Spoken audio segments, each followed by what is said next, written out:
ఓం శ్రీ సాయి నాథాయ నమః. శ్రీ సాయిబాబా జీవిత చరిత్రము 24వ అధ్యాయము. బాబా హాస్యము, చమత్కారము, సనగల లీల 1, హేమాడ్ పంతు 2, సుదామ 3, అన్నా చించనీకర్, మావిసి బాయి. కథలు. ప్రస్తావన. ఈ అధ్యాయములో గాని వచ్చే అధ్యాయములో గాని ఫలానిది చెప్పెదమనుట ఒక విధముగా అహంకారమే. మన సద్గురుని పాదములకు అహంకారమును సమర్పించిన గాని మన ప్రయత్నమందు జయమును పొందము. మన మహంకారరాహితులమైనచో మన జయము నిశ్చయము. సాయిబాబాను పూజించుటచే ఇహపర సౌఖ్యములు రెంటిని పొందవచ్చును. మన మూల ప్రకృతియందు పాతుకొని శాంతి సౌఖ్యములను పొందెదము. కాబట్టి ఎవరైతే క్షేమమును కోరెదరో వారు గౌరవాదరములతో సాయిబాబా లీలలను వినవలెను, మననము చేయవలెను. దీనిని నెరవేర్చినచో వారు సులభముగా జీవిత పరమావధిని పొందెదరు, తుదకు మోక్షానందమును పొందెదరు. సాధారణముగా నందరు హాస్యము, చమత్కార భాషణమన్న నిష్టపడెదరు గాని తాము హాస్యాస్పదులగుటకిష్టపడరు. కాని బాబా చమత్కారము వేరు. అది అభినయముతో కూడినప్పుడు చాలా సంతోషదాయకముగా నీతిదాయకముగా నుండెడిది. కావున ప్రజలు తాము వెక్కిరింతల పాలైనప్పటికీ అంతగా బాధపడేవారు కారు. హేమాడ్ పంతు తన విషయమునే ఈ క్రింద తెలుపుచున్నాడు. సనగల కథ. షిరిడీలో ఆదివారమునాడు సంత జరిగెడిది. చుట్టుప్రక్కల పల్లెల నుండి ప్రజలు వచ్చి వీధులలో దుకాణములు వేసుకుని వారి సరుకులు అమ్ముచుండెడివారు. ప్రతిరోజు మధ్యాహ్నము 12 గంటలకు మసీదు నిండుచుండెను. ముఖ్యముగా ఆదివారమునాడు క్రిక్కిరిసి పోవుచుండెను. ఒక ఆదివారమునాడు హేమాడ్ పంతు సాయిబాబా ముందు కూర్చుని బాబా పాదములొత్తుచు మనస్సునందు జపము చేయుచుండెను. బాబా ఎడమవైపు శ్యామ, కుడివైపు వామనరావు ఉండిరి. శ్రీమాన్ బుట్టి, కాకాసాహెబ్ దీక్షిత్ మొదలగువారు కూడనుండిరి. శ్యామ నవ్వుచు అన్నా సాహెబుతో, నీ కోటుకు శనగగింజలంటినట్లున్నవి చూడుము అనెను. అట్లనుచు హేమాడ్ పంతు చొక్కా చేతులను తట్టగా శనగగింజలు నేల రాలెను. హేమాడ్ పంతు తన చొక్కా ఎడమ చేతి ముందు భాగమును సాచెను. అందరికి ఆశ్చర్యము కలుగునట్లు కొన్ని శనగగింజలు క్రిందికి దొర్లుట ప్రారంభించెను. అక్కడున్న వారు వానిని ఏరుకొనిరి. ఈ సంఘటనము హాస్యమునకు తావిచ్చెను. అక్కడున్న వారందరూ ఆశ్చర్యపడిరి. ఎవరికి తోచినట్లు వారు శనగలు చొక్కా చేతిలో నెట్లు ప్రవేశించియుండెనో ఊహింపనారంభించిరి. శనగలు చొక్కాలో నెట్లు దూరి ఎచ్చట నిలువగలిగినవో హేమాడ్ పంతు కూడా గ్రహించలేకుండెను. ఎవ్వరికిని సరియైన సమాధానము తోచక జవాబునివ్వనప్పుడు అందరును ఈ అద్భుతమున ఆశ్చర్యపడుచుండగా బాబా ఇట్లనియే, వీనికి అన్నా సాహెబుకు తానొక్కడే తిను దుర్గుణమొకటి గలదు. ఈనాడు సంతరోజు శనగలు తినుచు ఇక్కడకు వచ్చినాడు. వాని నైజము నాకు తెలియును. ఈ శనగలే దానికి నిదర్శనము. ఈ విషయములో నేమి ఆశ్చర్యమున్నది? హేమాడ్ పంతు: బాబా, నేనెప్పుడు ఒంటరిగా తిని ఎరుగను. అయితే ఈ దుర్గుణమును నాపై నేల మోపెదవు? ఈనాటికి ఎన్నడును షిరిడీలోని సంత నేను చూచియుండలేదు. ఈ దినము కూడా నేను సంతకు పోలేదు. అట్లయినచో నేను శనగల నెట్లు కొనియుంటిని. నేను కొననప్పుడు నే నెట్లు తినియుందును. నా దగ్గరనున్న వారికి పెట్టకుండానే నెప్పుడేమియు తిని ఎరుగను. బాబా: అవును, అది నిజమే. దగ్గరున్న వారికిచ్చెదవు. ఎవరును దగ్గర లేనప్పుడు నీవుగాని నేనుగాని ఏమి చేయగలము? కాని నీవు తినుటకు ముందు నన్ను స్మరింతువా? నేనెల్లప్పుడూ నీ చెంతలేనా? నీవేదైన తినుటకు ముందు నాకర్పించుచున్నావా? నీతి. ఈ సంఘటనమున బాబా ఏమి చెప్పిరో జాగ్రత్తగా గమనించెదవు. పంచేంద్రియముల కంటే ముందే మనస్సు, బుద్ధి విషయానందమనుభవించును. కనుక మొదలే భగవంతుని స్మరించవలెను. ఇట్లు చేసినచో నిధి కూడా ఒక విధముగా భగవంతుని కర్పితమగును. విషయములను విడచి పంచేంద్రియములుండలేవు. కనుక ఆ విషయములను మొదట గురుని కర్పించినచో వానియం దభిమానము సహజముగా ఆదృశ్యమైపోవును. ఇవ్విధముగా కామము, క్రోధము, లోభము మొదలగువాని గూర్చిన వృత్తులన్నిటినీ ఆలోచనలను మొట్టమొదట గురుని కర్పించవలెను. ఈ అభ్యాసము నాచరించినచో దేవుడు వృత్తులన్నీయు నిర్మూలనమగుటకు సహాయపడును. విషయములననుభవించు ముందు బాబా మన చింతనే యున్నట్లు భావించినచో నా వస్తువుననుభవింపవచ్చునా లేదా యను ప్రశ్న ఏర్పడును. ఏది అనుభవించుటకు తగదో దానిని విడిచిపెట్టెదము. ఈ విధముగా మన దుర్గుణములన్నీయు నిష్క్రమించును, మన శీలము చక్కబడును, గురువునందు ప్రేమ వృద్ధి పొందును, శుద్ధ జ్ఞానము మొలకెత్తును. ఈ జ్ఞానము పరుద్ధి పొందినప్పుడు దేహబుద్ధి నశించి బుద్ధి చైతన్యఘనమున లీనమగును. అప్పుడే మనకానందము సంతృప్తి కలుగును. గురువునకు దేవునకు ఎవరు భేదము నెంచెదరో వారు దైవము నెచ్చటను చూడలేరు. భేద భావములన్నిటినీ ప్రక్కకు త్రోసి గురువును దేవుని ఒకటిగా భావించవలెను.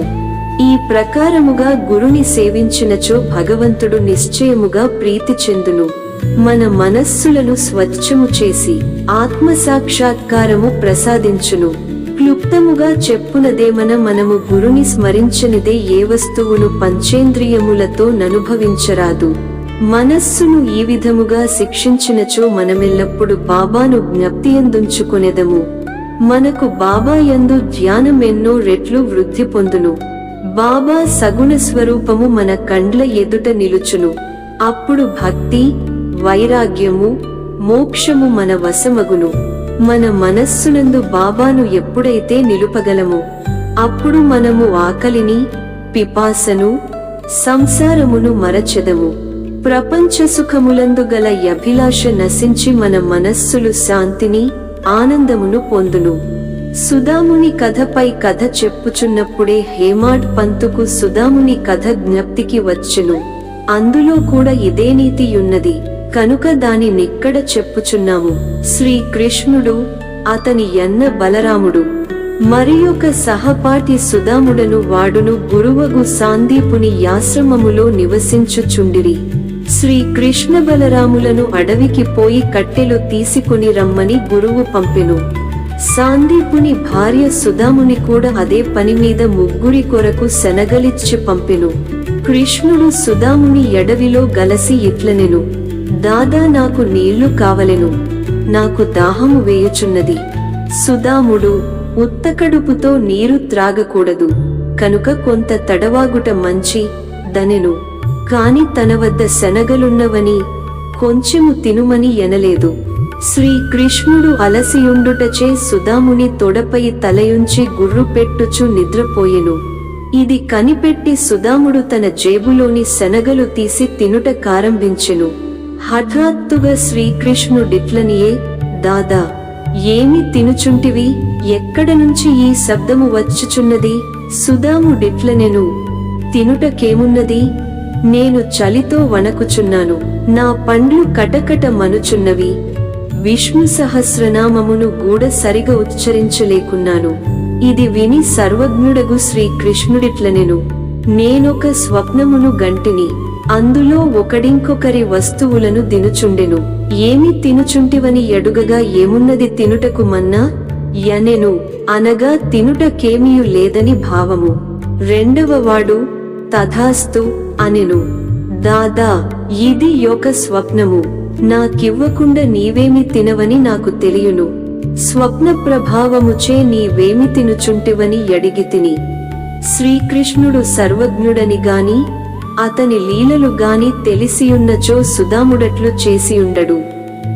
కాబట్టి అతడు చేసిన దానిని తానే అనుభవింపవలసి వచ్చెను. శ్రీకృష్ణుని ప్రియ స్నేహితుడైనప్పటికీ అతని ఉత్తరకాల మంతయు గర్భదారిద్ర్యముచే బాధపడవలసి వచ్చెను. కొన్నాళ్లకు భార్య కష్టము చేసి సంపాదించిన పిడికెడు అటుకులు సమర్పించగనే శ్రీకృష్ణుడు సంతసించి ఒక బంగారు పట్టణము ననుభవించుటకిచ్చెను. ఎవరికైతే దగ్గరున్నవారు కీయకుండా తిను అలవాటుండునో వారు దీనిని జ్ఞప్తియందుంచుకొనవలెను. శృతి కూడా దీనినే నొక్కి చెప్పుచున్నది. మొదట భగవంతునికి అర్పించి ఆ భుక్తశేషమునే మనము అనుభవించవలెను. బాబా కూడా దీనినే హాస్యరూపముగా యుక్తితో బోధించెను. అన్నా చించనీకరు మావిసిబాయి హేమాడ్ పంతు ఇచట నింకొక హాస్య సంఘటనను అందులో బాబా చేసిన మధ్యవర్తిత్వమును వర్ణించెను. దామోదర్ ఘనశ్యాం బాబరే ఉరఫ్ అన్నా చించనీకర్ యను భక్తుడొకడు గలడు. అతడు సరళుడు, మోటువాడు, ముక్కుసూటిగా మాట్లాడువాడు, ఎవరిని లక్ష్యపెట్టువాడు కాడు, ఉన్నదున్నట్లు చెప్పేవాడు, ఎప్పటి దప్పుడే తేల్చువాడు, బయటికి కఠినునివలెను, హఠము చేయువానివలెను గాన్పించినను వాడు మంచి హృదయము గలవాడు, నక్కజిత్తులవాడు కాడు. అందుచే బాబా వానిని ప్రేమించుచుండెను. అందరూ సేవ చేయునట్లే ఈతడు కూడా మధ్యాహ్నము బాబా ఎడమ చేతిని కటడా పైన వేసియుండు దానిని తోముచుండెను. కుడివైపు ఒక ముసలి వితంతువు వేణుబాయి కౌజల్గి యనునామియుండెను. ఆమెను బాబా అమ్మ యని పిలుచుచుండెను. ఇతరులు మావిసిబాయి యని పిలిచెడివారు. ఆమె కూడా బాబాను సేవించుచుండెను. ఈమెది స్వచ్ఛమైన హృదయము. ఆమె బాబా నడుమును, మొలను, వీపును తన 2 చేతుల వ్రేళ్లు అల్లి దానితో నొక్కుచుండెను. ఆమె దీనిని అతి తీవ్రముగా చేయుచుండెను. బాబా వీపు కడుపు కలిసిపోవునట్లు గాన్పించుచుండెను. ఇంకొక ప్రక్క అన్నా తోముచుండెను. మావిసిబాయి ముఖము క్రిందకు మీదకగుచుండెను. ఒకసారి యామె ముఖము అన్నా ముఖమునకు చాలా దగ్గరగా బోయెను. హాస్యమాడు నైజము గలదగుటచే నామి ఇట్లనెను, ఓహో, ఈ అన్నా చెడ్డవాడు, నన్ను ముద్దుబెట్టుకొనుటకు యత్నించుచున్నాడు. ఇంత ముసలివాడైనప్పటికీ నన్ను ముద్దు పెట్టుకొనుటకు సిగ్గులేదా యనెను. అన్నాకు కోపము వచ్చెను. చొక్కా చేతులు పైకెత్తి అతడిట్లనెను, నేను ముసలివాడను, దుర్మార్గుడననుచున్నావు. నేను వెర్రివాడనా? నీవే కలహమునకు కాలుద్రువ్వుచున్నావు. అక్కడున్న వారందరూ ఈ ముసలి వాండ్ర కలహమును జూచి నవ్వుచుండిరి. బాబా ఇద్దరిని సమానముగా ప్రేమించువారు కనుక ఇద్దరిని ఓదార్చవలెనని తలచి ఈ క్రింది విధముగా నేర్పుతో సమాధానపరచెను. బాబా ప్రేమతో, ఓ అన్నా, ఎందుకనవసరముగా గోల చేయుచున్నావు? తల్లిని ముద్దు పెట్టుకొనినచో దానిలో అనౌచిత్యమేమి యనెను. బాబా మాటలు విని ఇద్దరు సంతుష్టి చెందిరి. అందరూ సరదాగా నవ్విరి. బాబా చమత్కారమునకు హృదయానంద పూరితులైరి. బాబా నైజము, భక్తపరాయణత్వము. బాబా తన భక్తులను వారి వారి ఇష్టానుసారము సేవ చేయుటకు అనుమతించుచుండెను. దీనిలో నితరులు జోక్యము కలుగజేసికొనుట బాబాకిష్టము లేదు. ఒక ఉదాహరణము నిశ్చెదము. ఈ మావిసిబాయియే ఇంకొకప్పుడు బాబా పొత్తికడుపును తోముచుండెను. ఆమె ప్రయోగించు బలమును జూచి ఇతర భక్తులు ఆతురపడిరి. వారిట్లనిరి, అమ్మా, కొంచెము మెల్లగా తోముము, బాబా కడుపులోని ప్రేవులు, నరములు తెగిపోగలవు. ఇట్లనగనే బాబా వెంటనే లేచి కోపముతో సటకాను నేలపై గొట్టెను. వారి కండ్లు నిప్పుకణముల వలె ఎర్రనాయెను. బాబాను జూచుటకెవ్వరికి ధైర్యము లేకుండెను. బాబా సటకా చివరను 2 చేతులతో పట్టుకుని పొత్తికడుపులోనికి గ్రుచ్చుకొనెను. ఇంకొక చివరను స్తంభమునకు నాటించెను. సటకా ఎంతయు పొత్తికొడుపులో దూరునట్లు కానవచ్చుచుండెను. కొద్దిసేపటిలో పొత్తికడుపు ప్రేలు ననుకొనిరి. బాబా క్రమముగా స్తంభము వైపు పోవుచుండెను. అందరూ భయపడిరి. ఆశ్చర్యముతోనూ భయముతోనూ మాట్లాడలేక మూగవాండ్రవలె నిలిచిరి. బాబా తన భక్తురాలి కొరకు ఈ కష్టము అనుభవించిరి. తక్కిన భక్తులు ఆమెను బాబాకు హాని లేకుండా తోముమనిరి. మంచి యుద్దేశముతో వారు ఈ మాటలనిరి. దానికి కూడా బాబా ఒప్పుకొనలేదు. వారి మంచి యుద్దేశమే బాబాను కష్టములో దించినందుకు వారాశ్చర్యపడిరి. ఏమీయు చేయలేక కనిపెట్టుకొని చూచుచుండిరి. అదృష్టముచే బాబా కోపము తగ్గెను. సటకాను విడిచి గద్దెపై కూర్చుండిరి. అప్పటి నుండి భక్తుల ఇష్టానుసారము సేవ చేయునప్పుడు ఇతరులు జోక్యము కలుగజేసి కొనరాదను నీతిని నేర్చుకొనిరి. ఎవరి సేవ ఎట్టిదో బాబాకే గుర్తు. ఓం నమో శ్రీ సాయినాథాయ. శాంతి శాంతి శాంతి. 24వ అధ్యాయము సంపూర్ణము. సద్గురు శ్రీ సాయినాథార్పణమస్తు. శుభం భవతు.